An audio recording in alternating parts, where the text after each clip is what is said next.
In that, sports and sustainability is relatively new, and in that I'm just an operations guy. Trying to get people to think about sustainability as an opportunity in my industry is really important. And so we really focus on the business side of it. As Hank said, we're here to make money. We had the second annual summit for the Green Sports Alliance here in Seattle, and we had the Commissioner of Baseball, and the Commissioner's been very supportive of these initiatives, and we gave him an award. And he got up to talk about how important it is to be socially responsible, and how baseball played a role in integration with Jackie Robinson, and how he views environmental stewardship as part of that continuing social responsibility. So it's neat to see somebody at the top seeing the value and believing in it. We're in the entertainment industry, and we have the fortune to be able to use players to talk about what we're doing. And Felix Hernandez, our star pitcher, is kind of leading the charge on our Strike Out the Landfill. So again, when sustainability, sports is kind of fun in that we can tell a nice story and a fun backdrop to it. We're at 86% last year, so 86% of all of our waste got recycled. That's over 1,000 tons of waste. So if you go to the old way of doing business, you just throw it in the landfill and spend a bunch of money to do it, or you can do what's better for your bottom line, what's better environmentally, and actually saves us about $125,000 last year. But when I can show them this kind of growth and this kind of bottom line savings, it gets people's attention. And now within baseball, over that 5-year period, across the league, we've actually tripled the amount of recycling we're doing. And they have an Energy Star portfolio manager program that we use, and we've had about a 25% reduction on our energy intensity over a 5-year period. And it's been worth about $1.7 million to us over that time frame. And again, thinking about spreading this innovation across the league, when I talk to my counterparts in industry meetings, I say, okay, if we could do 25% reduction where utilities are low cost, imagine what the savings you can get when your utilities are twice as much. Right away, we realized we were onto something here. There was a need within our industry to share those ideas and to promote sustainability across sports. And so 2 years ago, we launched the Green Sports Alliance with our 6 founding professional sports teams. And today, just 2 years later, we have about 160 venues and teams that are members of the Alliance that represent 15 different leagues. So we've been growing quite a bit. Timberland has paved the way in transparency. We use a green index on our products that provide consumers insight into the traceability of the product. We use a nutrition label on our boxes that shows the corporate impact of our business. We've also led the way with regards to using renewable energy at our owned facilities around the world, and we've been able to successfully drive change with the leather manufacturers with regards to how they tan leather, which is one of the dirtiest things about footwear making. Timberland was one of the first companies to offer 40 hours of paid community service. We've been doing that for the last 21 years, and we've amassed 500,000 service hours over that time with our employees. So our stores built really innovative displays, and we use some really cool props like tires and recycled PET to tell the story, and the product sold surprisingly well. Authenticity matters. Don't try this at home if you aren't lucky enough to work for a company that truly is committed to corporate social responsibility, or who has the idea of sustainability ingrained into its ethos or its DNA. Actions speak louder than words, and in the case of Timberland, we'd had 30 years of actions, and we had precious few words. Marketing sustainability is about storytelling from the inside out, and the web is the perfect medium to invite consumers to engage in that conversation. They can scratch beneath the surface, and consumers truly do appreciate the authenticity. When you set out to build a brand based on the idea of sustainability, you can't always predict where the path will lead. Sometimes your efforts pay off in ways you couldn't have imagined. Sometimes you'll never be quite sure if it's going to pay off at all. True sustainable success will be judged not by us, but by future generations. And Jens had this idea as a student project that, is there a way that we could build a coin counting machine that could help nonprofits by counting all the coins that they get through coin drives and donations, that could be a viable business because consumers hoard coin and never want to count it themselves, and could reduce the amount of coins that we have to be minting and the natural resources and energy that go into that. We throw around these words like shared value. He was talking shared value in this, hey, this is about the nonprofit community, this is about the government and saving the mint, and this is about how we could have a profitable company, all at the same time over 20 years ago. If you can think about how much minting is reduced by having people not hoard coins, which is very easy to do, I think, wow, all of those people are interacting with one of our kiosks. And that 40,000 kiosks with those millions of rentals, that's more kiosks than McDonald's. The amount of access that we're providing, the amount of touch we have with consumers. This is, we're a $2.2 billion company now, and we were number 14 on Fortune's fastest growing companies this year. The access, the fact that almost 40% of Redbox's consumers never rented a DVD before, and it's because of access, convenience, and the value being provided. What else is there that we could use that secret sauce of access, value, and convenience to solve big problems and provide people opportunities? At the same time, you guys know you've all been, I'm sure, in a DVD rental store, and you know the square footage. And if 60% of our carbon emissions in our country are the built environment, and we're able to do in 12 square feet what other people were doing in 6,000 square feet, what's the potential? The future's now, and that we are trying to figure out robotic, automated solutions that solve big problems. Big problems that are about access and convenience. Let's start not just always with profit. What if we started with the question, is there positive social or environmental impact and backed into profit? And we're finding that just by asking that question, we're unleashing innovation. What we're trying to do just in these very early stages is to continue to ask these questions. How can we build profit while building a meaningful product? How can we have engaged, excited employees while putting them on projects that have a positive impact in the world? We don't have a marketing department for that reason. This isn't philanthropy. Because, guys, here's what we believe. If it's just philanthropy and marketing, when times are good, great. When times aren't good, it goes out the window because there's only so much cash. Stock's doing really good today, right? So maybe it's a good deal. It has to be embedded in how you do business so it stays. It holds no matter what. The quality of your life, the quality of the people that you care about, directly or indirectly, is the idea that the quality of their life will be better tomorrow than it is today. That's carrying forward an ever-advancing civilization. You're only going to get innovation in organizations where people who are doing the innovation trust, whether they're making a mistake or they come out with a success, they're doing the right thing. So it's actually organizations with the highest levels of trust that sometimes create the greatest innovations because people are willing to risk. Another way to look at this, if you're inside the organization, is you need to create an atmosphere in the organization where people believe they can walk through walls. Right? They can walk through walls. It's a miracle. You can do this, and there's no downside to doing it because everything we're doing in here is about us moving forward.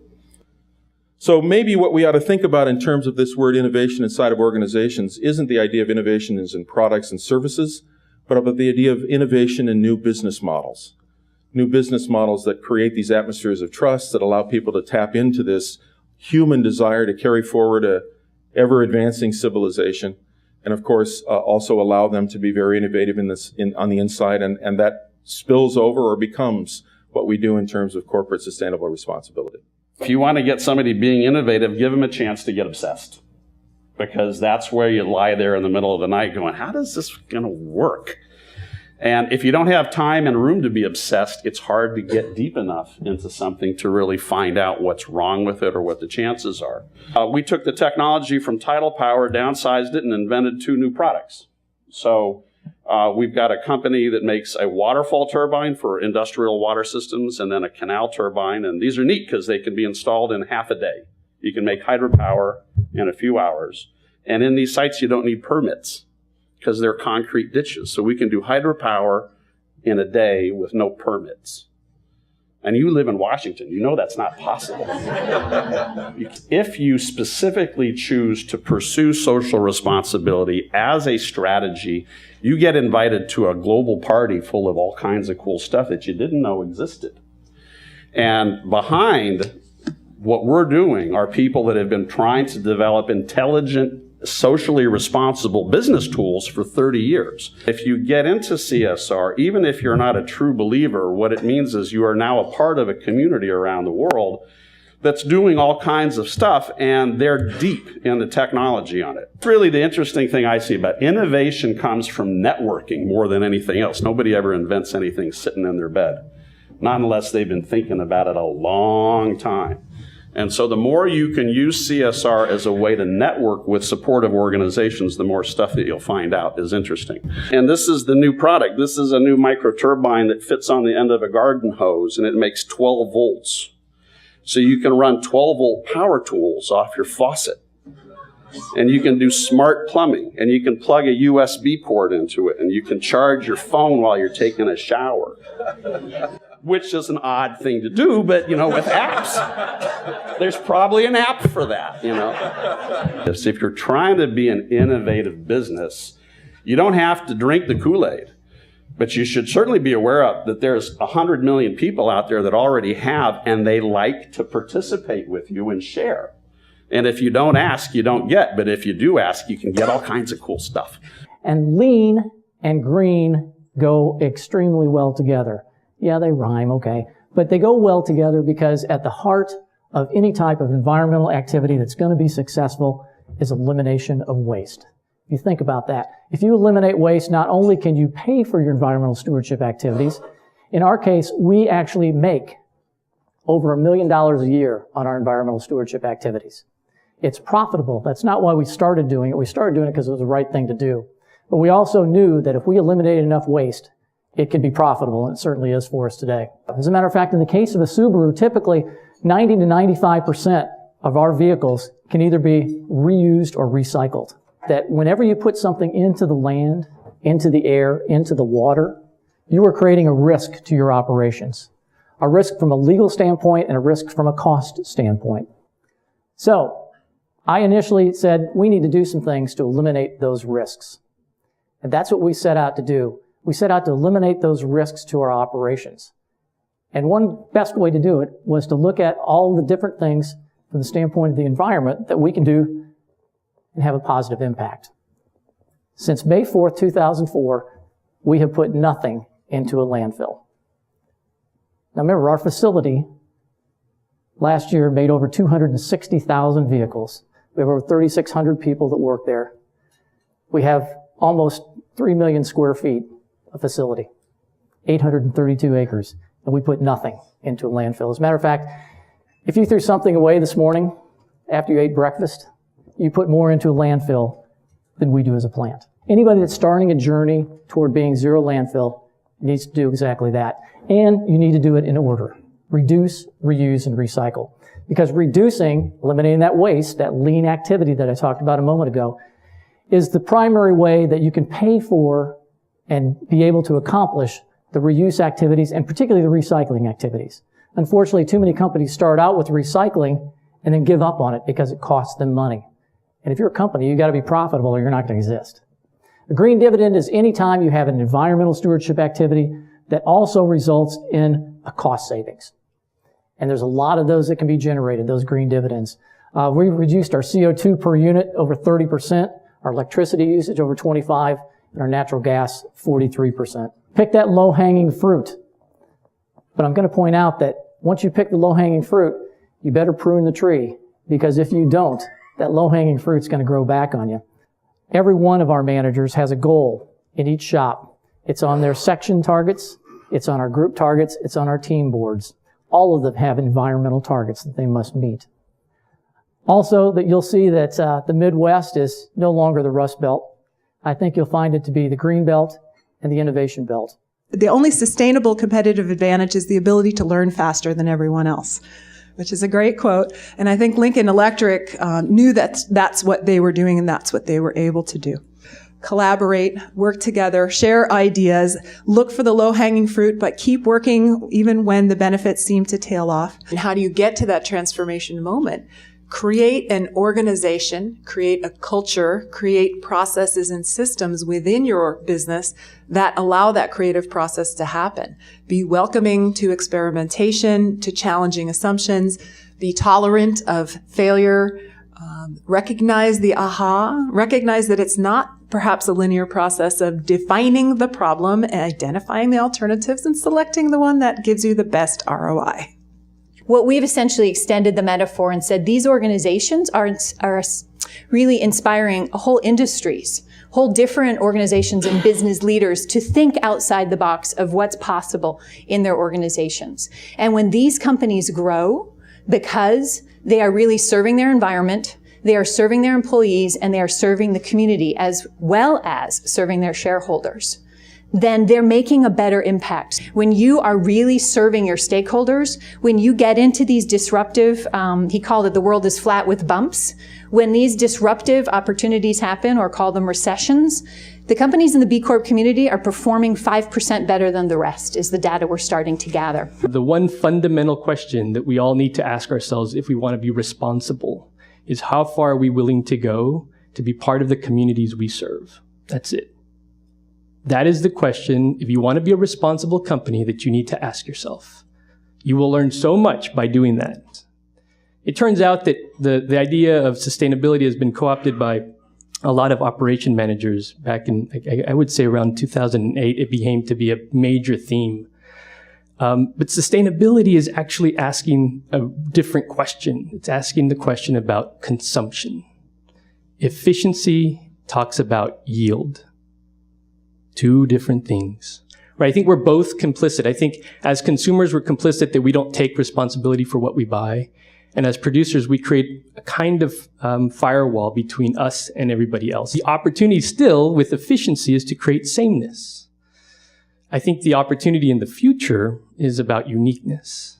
And I believe that Redbox is an amazing example of how flexible, distributed, automated services that can be conducted anywhere in the world can disrupt such a large industry as, say, entertainment. The most sustainable product that I see is the one that your customers help you make. When you can bring people into the process of making, it creates what sociologists and psychologists would call psychological contagion. You know, the wedding ring that I wear, it means more to me than the exact same thing that I could buy down the street at a jeweler, because I've applied a kind of contagion about what this means and my wife and kind of the relationship we had and have. Just as the quilt that you might have from your grandmother is really important to you, and that can't be replaced. Once you begin to think about your customers, not just as this imaginary wall between, I'm going to create a whole bunch of sameness, find out the channels to produce that and market that and then deliver that, but bring them into the process, because now, for a lot of reasons, technology has enabled us to do that, that you will actually begin to see a much different organization, because you can't hide once you bring someone into the process of making your product. Innovation is asking the question, can you be different? Can you deliver something different? It may require you to change the infrastructure that you've created and the machinery that makes you so profitable. Business design is to imagine how one might take what we've come up with as an innovation and allow an organization to utilize its assets in a different way to deliver it to the market. Sometimes it requires us to have the hard conversation to say, some of your partner vendors may not be the right ones anymore. We're continually trying to create a process that begins with people. And we don't start with defining the problem. We start with immersing ourselves in the situation. How does a design-centered organization like IDEO contribute to this dialogue? And that's the one way we can, is to create experience prototypes that create something that's tangible that people can interact with, so that the conversation doesn't stop at 3 bullet points and everybody's like, yeah, that makes sense, we'll do that. And then, $3 billion later in healthcare, you're like, that wasn't what we expected. That's totally wrong.